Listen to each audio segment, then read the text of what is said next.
You can ask it. If it's short, you can ask it.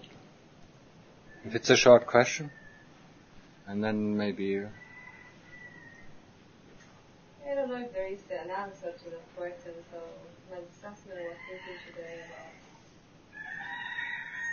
about. I can see in our meditation that the mind is getting calmer and calmer. I can see I don't know, there is something coming up. I don't know what to say. And I can see very good how the mind goes, how something comes big enough to distract me and to take me out of this state that is slowly getting closer to something. I don't know how to really explain it. So I was thinking, I don't really understand what is it. Here you call it avijja. It's always saying something or bringing one thought, one memory, and I was like, how does it work? And how is it? Because it's very clear how the mind is really trying to get me out of this. But the mind is the mind. It's not an intelligent being trying to stop it. Okay. I think it's not. Okay. Leave it at that.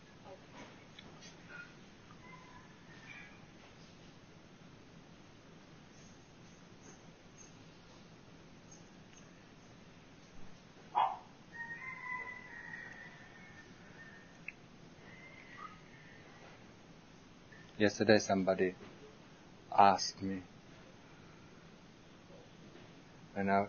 normally when I talk about the second noble truth, most of the time I say avijja is the condition for dukkha to arise. And then he questioned me and asked me if it's not tanha, so it means tanha, if that's not the cause. And of course he's right. It's not avijja that is the source of dukkha. It's our wanting, it's tanha. I make quite often the mistake to say it's avijja, and this is, of course, it's not correct. Yesterday I caught myself, when I was talking in German, I caught myself and said, it's tanha. It has been in the memory, or I put it in the memory, and that's where it's coming from. When I talk out of the memory, things can be very wrong. Or things can be remembered wrong. I remember it, and then I forget it, and when the time comes, I pull it up, and it might be wrong, because it's coming out of memory. And when I look at my whole life, my memory has always been very terrible. It's like a sea, everything goes through. Nothing keeps you there. That was for me, of course, the most difficult time in school, because you had to memorize a lot of things. And I was so terribly bad, so I tried to cheat, because my memory was so bad. So when I went to university, I picked the subject, that I could understand. Where I don't have to memorize, where my understanding brings me. So the moment I understand something, I don't have to memorize.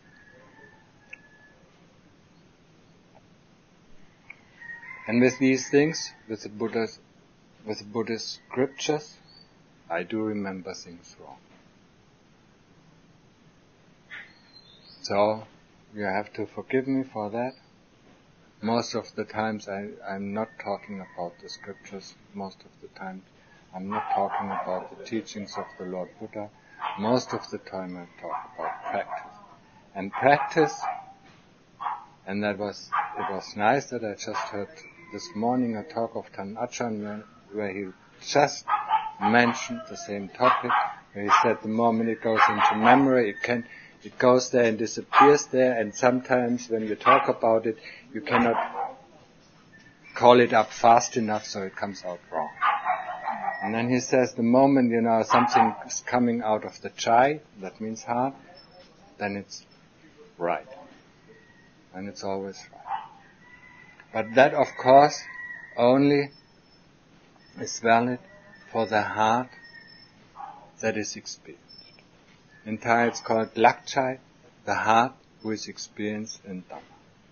And the moment you have an experience in your heart, you have made an understanding, you have insight into the true nature of things.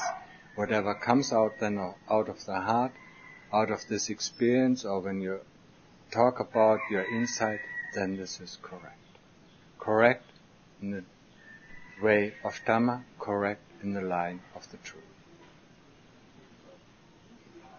The moment memory comes in, of course, things can go wrong. That also. So you have to be careful, and if you catch me saying something wrong, just please remind me or ask me if this is really correct. When I get in the habit, the longer I get into the habit in explaining something wrong, the deeper it is into the memory, and the more often it comes out. So if you don't correct me, I go on telling you maybe wrong thing. For instance, when I talk about the Eightfold Path, I never talk about right understanding, right view, right livelihood, right concentration, right action, and so on, because I forget all the 8. So I always talk about Sila, Samadhi, and Panya, because this I remember. And it's also because Ajahn Mahabua himself hardly talks about the Eightfold Path in right understanding, right view. He hardly explains it this way, but there are talks where he explains it. So I just don't remember. These things I do not remember. Difficult, because I don't have actually the experience of these things. And that's why I don't remember. But when I talk about Sila, Samadhi, and Panya, I remember them, and I have an own understanding of it. I have an own experience it. I have an own insight into it. When I talk about Tanha, then it's I have never really contemplated Tanha. So when I talk about wanting or not wanting, then I normally talk in the line with greed and hate. But wanting and not wanting is not stopped at the time when greed and hate disappear. There is still Tanha. And Tanha comes out then, and we only use the word wanting. So when we associate wanting with greed and hate, then this is also not correct. Wanting on the higher fetters, after greed and hate had been destroyed, there is still the wanting for the rupa jhanas, so for the states of form, for the arupa jhanas, for the formless states, for manaditi, that is conceit in the way, that I am greater, or I am less, or I am equal. And then there's restlessness and avijja. And wanting only stops the moment avijja has disappeared. So tanha, when the Lord Buddha says tanha is the cause of the dukkha, then the dukkha only disappears the moment avijja has disappeared. Wanting only disappears the moment avijja has disappeared.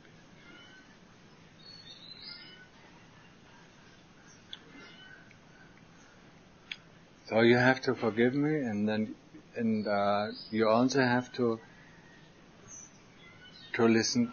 Sometimes listen carefully, and if you don't understand something that I explain, or if you think what I explain is wrongly, even if it comes down to experience, when I say this is like this or this is like that, and you have a different experience, don't hesitate to ask.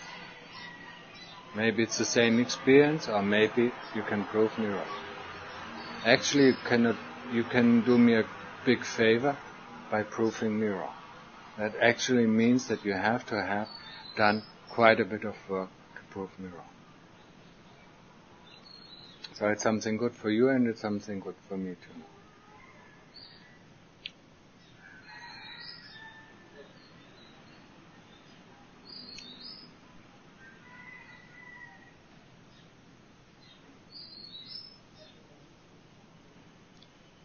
And it's now, because these talks are recorded, then of course it can cause some trouble. As long as they are still in voice form, as long as one only listens to it, one forgets it very easily, or one doesn't one doesn't see it as a stone in the path. The moment these talks would be transcribed into written form, then of course it's very obvious. That's why they shouldn't be transcribed in any way or form, without, being corrected afterwards. It's the same thing Thanachand Mahabua did when the moment his talks were transcribed into the written form, he always corrected them. Because sometimes, just the thinking goes too fast and one doesn't find the right or the correct words for the situation. So they have to be corrected. Or his memory, just stalled and he couldn't remember correctly the Pali phrases. So these things had to be corrected. The moment they are going in written form, these kind of mistakes become very obvious. As long as there are talks and as long as one listens with his heart, one does not find it as a point of hindrance.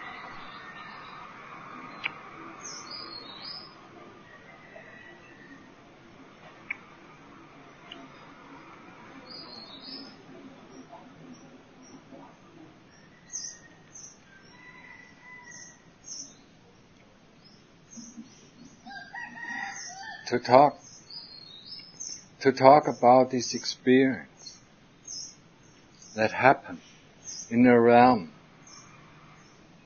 that is beyond our language is rather difficult, because language is limited to the experience that we normally make in the world. So when one talks about the experience that happened, when one goes beyond the world of thinking, when there's just experience, what kind of words does one use to describe this phenomenon? One has to find similes, and similes are still the best way to describe it, but each simile cannot be applied fully. Each simile has its drawbacks. So each word one is using for this kind of experience, one can misunderstand it or one can understand it correctly. So when we look at the Paticca Samuppada, or the first condition, dependent origination, then it's said that avijja is the condition for all phenomena to arise. So when I talk about avijja, then I mostly talk about avijja as a person, as something that creates all these phenomena, that creates this illusion, and that creates this or that. It's a matter of language that I use. It's a matter of view, how I see these things. If I see it as an opponent, I call it a person. I also can see it as a condition that I want to destroy, then I see it as a condition. But it's not my way of looking at these things. Thanachand Mahabua normally calls it the instigator. He calls avijja the instigator. Sometimes he calls it the head of thieves or the culprit. So it always uses, also most of the time, he uses words that describe more person than a phenomenon or a condition. But when we are correct, when we are really correct, then we have to use avijja is the condition for all the things to arise. As long as we practice, it really does not matter that much. If we say it's a person or if we say it's a condition, we still have to understand this phenomena, condition or person. We have to understand what is illusion. We have to understand what is this magician. We have to understand what is kilesas, or what is really going on. And how do we understand? We understand by observing. The mind tries to press it into a scheme and tries to understand it in ways of views and opinions he has about it. But this is not right understanding. The more often we observe it, the more precise our description becomes, and after a while we might have the understanding that we completely understood. But it's the understanding, we have to recall, it's still the understanding of the mind, it's not the understanding of the heart. The heart has to understand. Once the heart understands it, and the way of investigation is the way of teaching the heart, once the heart understands it will let go. Once the heart understands the true nature of greed and hate, it will let go of it. But as long as we use in concept, as long as we try to understand with our mind, we will never be able to let go. As much as we want. But the wanting of letting go is still wanting. The understanding, the insight in the true nature of the things is the only thing that can go. That cuts through the fetters.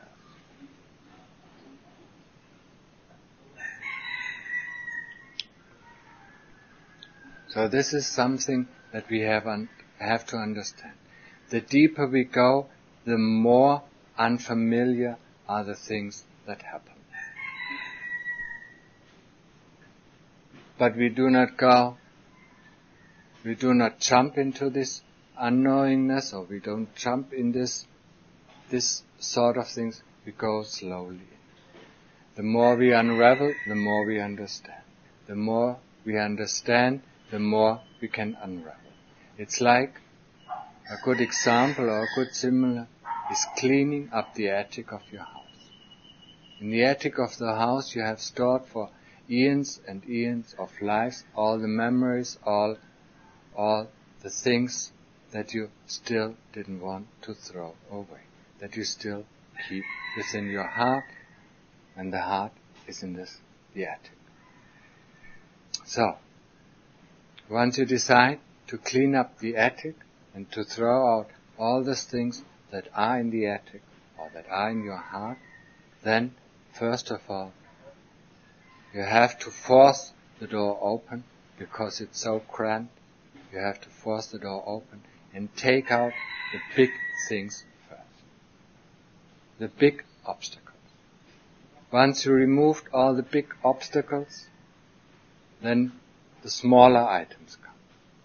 When you see an old photograph, for instance, you remember it, and then all the memories are coming back, and then you waver to throw it away, because you still like the memory.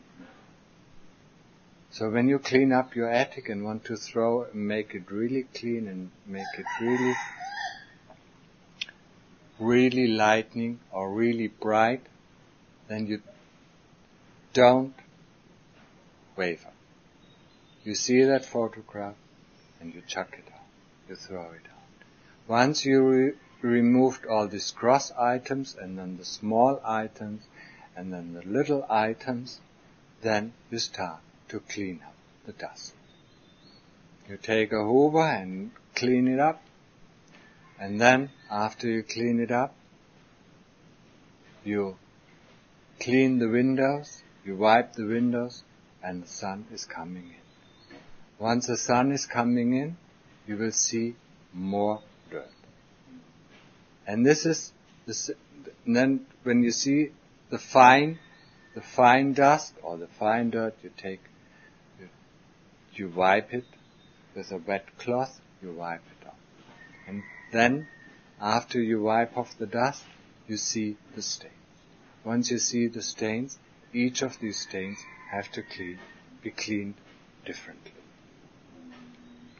And this similar is the similar of going the path of practice.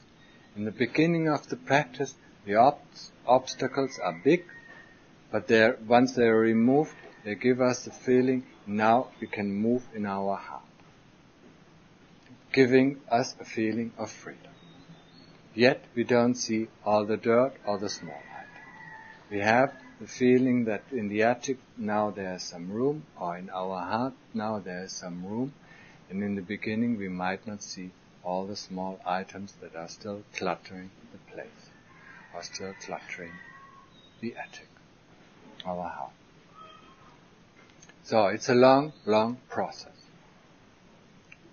Until we really see the stains on the floor, on the walls, or in the window.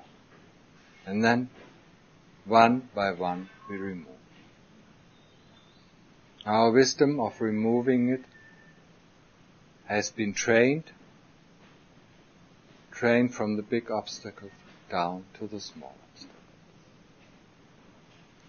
Once we have overcome, the attachment to the things that are in the attic, once we have overcome to the attachments that are lingering within our heart, and we have used wisdom, just, look at it and chuck it out, look at it and chuck it out, until there's nothing left, then we do the fine work of cleaning the rest up. So this is the work of practice. This is the path of practice. It's like a similar of cleaning up one's attic, where one has gathered so much things one did not want to throw away, one did not want to chuck out, one still feels attached to. And all what is in the attic, or all what is in our heart, we still feel attached to. So it's difficult. In the beginning, it's difficult to rip it out. Once we get in the mode to rip it out or to chuck it out, then it will become easier. Until we get to the fine stains of dirt that are still making the room or the attic dirty, or still making our heart dirty so that it cannot shine in its full light. Once we removed all the stains, and the source of the stain, and the source of the stains is nothing than avijja, then our room, or our attic, or our heart will become extremely bright. And there's nothing that can stain it anymore. If dust flies by, then it just flies by, but it does not land. It has no way to attach to our heart anymore. So if the filth of the world comes by and flies by the heart of the Arahant, it just flies by, but it does not attach anymore. It cannot hold on the bright, shining heart. So this is experience. So however you describe the experience of cleaning up your attic might differ from person to person. And it's difficult. When we go on this path of practice, the deeper we go, the more and the deeper our insights are into the true nature of the things, the more difficult is it to describe it. We have to look for words, we have to look for similes, how really to describe this situation or this experience properly. But whenever we use the language of the world, then this language is bound to the determination that we gave these words. So another person might not understand it correctly in the way we explain it. He understands it only the moment he has made the same experience. Then he understands, even if that other person use different words for describing. There I always use another example, the example of two visitors going to Rome, or whatever city you choose. People who actually have been to the city of Rome will know if the other person has been to Rome or if the other person has just read about the description of people who have been to Rome. The experience is different. Once we have been to Rome, we know if somebody else has been to Rome or if he just reads or memorizes the description. In our path of practice, that is something, if we have practiced long enough and if we have gained a lot of insights in the true nature of the things, we will immediately, or we can immediately disguise somebody who has just read about the path of practice, who has just memorized all of the suttas, all of the description of the Lord Buddha. We will know it because he just can use the words that he memorized. He cannot use his own experience. The own experience can be described in many, many ways. Sometimes, and when one listens to the talks of Tanacha Mahaboas, he sometimes calls Avijja the head of the thieves that is hiding out in a cave. Sometimes he takes the similar of a pond with water where all the fishes are hiding, and then pulling out the water, then one sees the fishes, and when one catches the fishes, and one catches the last fish. So there are different similes that point to the same thing. Once one has the experience made by himself, then one knows what the simile actually means.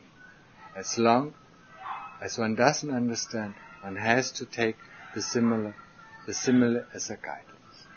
And when we recall what the Lord Buddha tells about his own teaching, then he tells it's a pointer to the truth. It's not the truth itself. So let us remember that.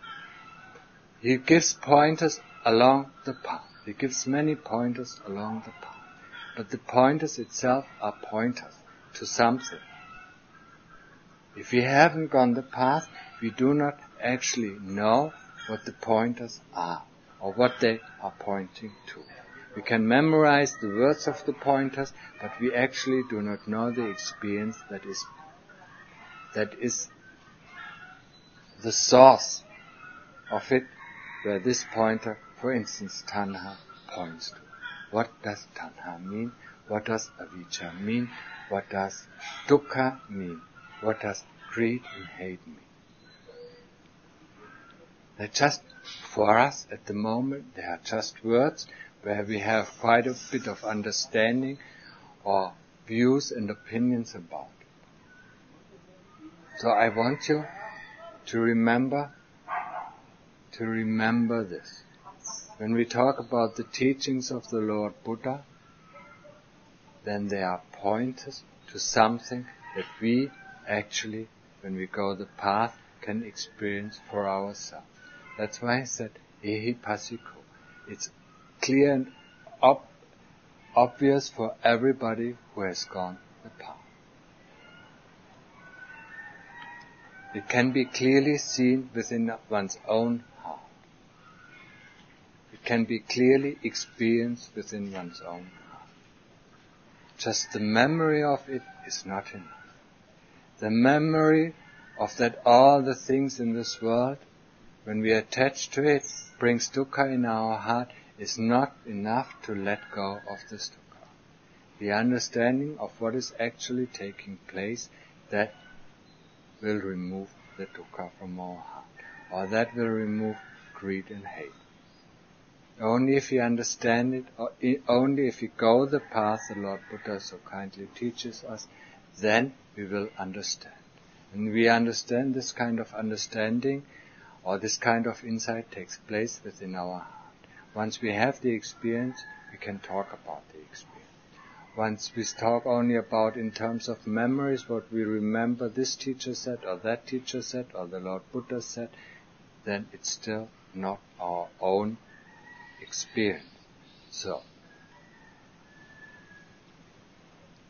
when you talk, remember that. Did you really understand what it means?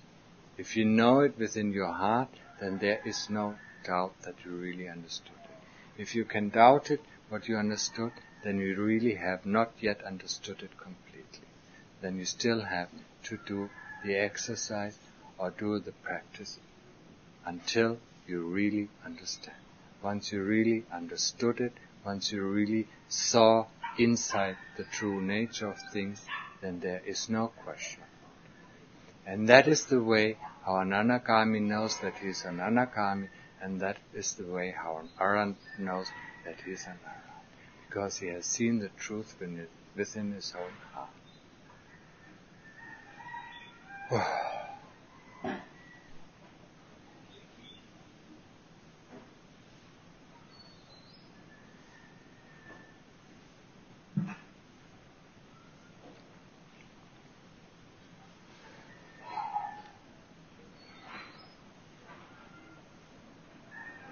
So, it's not really important to know or give it a name to this phenomenon of avijja. Or call it avijja, or call it the khandhas. But what is happening in the path of process, or on the path of training samadhi, you can see or distinguish two things. One thing is called the observer, and one thing is called the object observed. This is what you can distinguish. The observer is not the object observed, and the object observed is not the observer. However you call it, if you call it observer or if you call it heart and phenomena, it does not matter. It's duality. Observer is not the object observed. So when we observe the word Buddha, or when we observe the breath, we are not the breath. The breath is happening. The breath we can call it a phenomena that arises and ceases and changes. But the one who knows about this arising and ceasing and changing cannot be this arising, ceasing and changing. He cannot be the breath.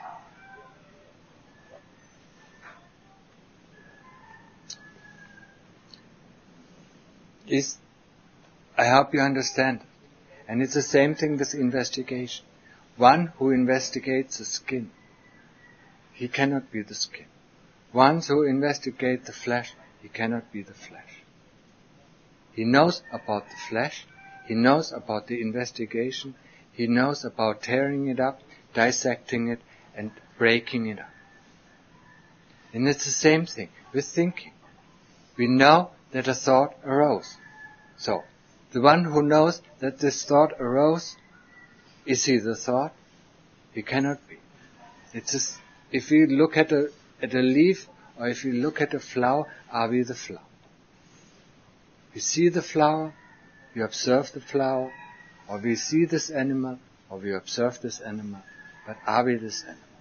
So can we be the thought that arises? Anicca, anatta, dukkha. So reflect about that as anicca, anatta, dukkha. Especially anatta.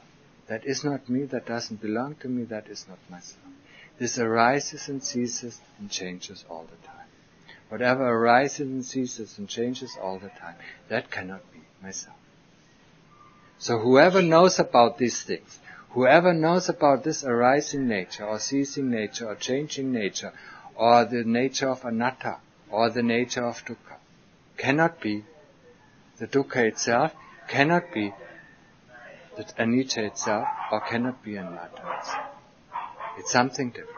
So, there's always somebody who knows, and something that is to be known about. That is the world of duality. It only vanishes in that moment when we train samadhi, when the observer and the object observed become one point. That's why it's called one-pointed. One point is just one point. There's no other point. And in one-pointedness, this whole world of duality disappears. That's why we say this whole world disappears and our body disappears. Because our body is out of this, what is it called? Is it samut? Yeah. Samudaya. It has to disappear. Once the knowingness and the object of knowing becomes one. All the other things, the duality has to cease. And that's why we call it such a big wonder. We have actually seen beyond, or we have experienced non-duality. Maybe for a moment or maybe for a longer time. And once we come back, we are so startled that this could have ever happened. Because as long as we have lived, we have never experienced. So I hope this also answers your question.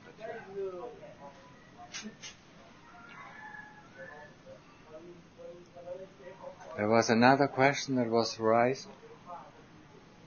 That is, when I say self-consciousness and mindfulness has nothing to do. How can one say that? What is mindfulness? What is awareness? Mindfulness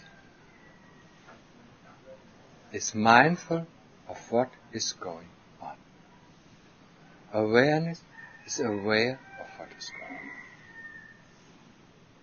And this is what I use when I want to translate sati. Sati is mindfulness or awareness. Just what is going on. So when we walk, then we are mindful either of the Buddha or we are mindful of the process of walking.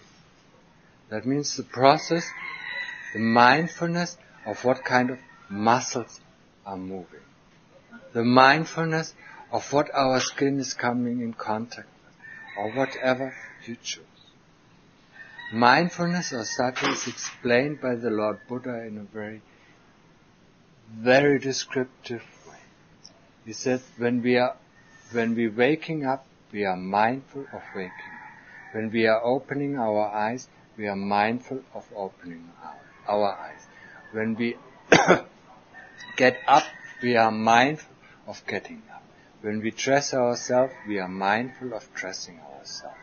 When we are wearing our clothes, we are mindful of wearing the clothes. We are aware that the cloth and this making contact with the skin.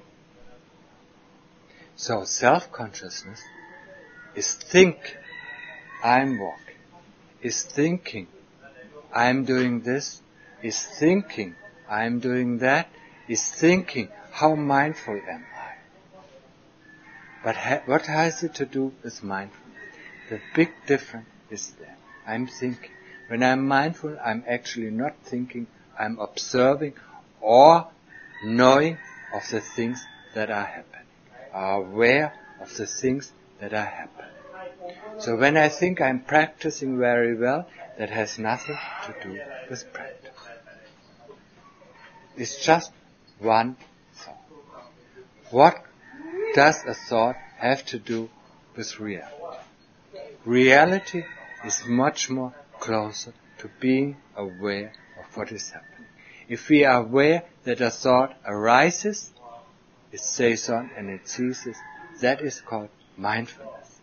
If I grab the thought and that thought happened to be, oh, I'm practicing pretty good, then this is not mindfulness. It's grabbing the thought and grabbing the contents of the thought. So mindfulness has already gone. So that is the difference. That's why I say self-consciousness. And that's what I call self-consciousness. Being conscious of what one is doing. Being conscious in the way of thinking of what one is doing. Or how good one is. And when you look at yourself, and if you just observe what is all the time coming in the mind, I want this, I don't want this. I am like this, I am like that. It's thoughts that come into our mind.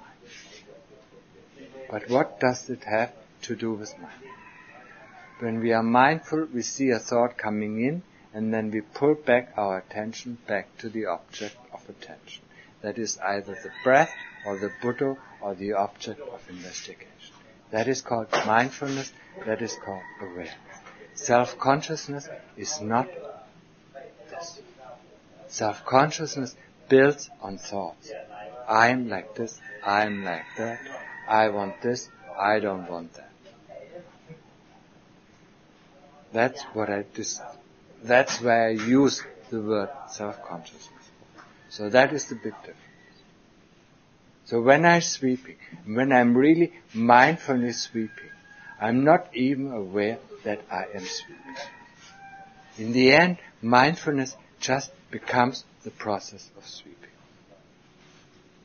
And whatever I do, then it doesn't matter if I'm sweeping or washing my clothes. When there's mindfulness presently 100%, there's just sweeping, and there is just washing the clothes, or washing the floor, or cleaning up the wood. There's no I in it. So that is the big difference between self-consciousness, because self-consciousness always knows what one is doing. I'm doing this, I'm doing that, I'm doing fine, I'm doing not fine, I'm happy, I'm unhappy, I'm sad, I'm depressed, or whatever. I have a lot of pain. But what does it have to do with reality? That's why I say, let's go back down and do and see what it really means. Break it up. What does it mean? I'm sweeping, what does it mean? I'm walking, what does it mean? And that will foster our mindfulness. That will foster the awareness of what is actually going on. And now I'm out of breath, so I will stop it.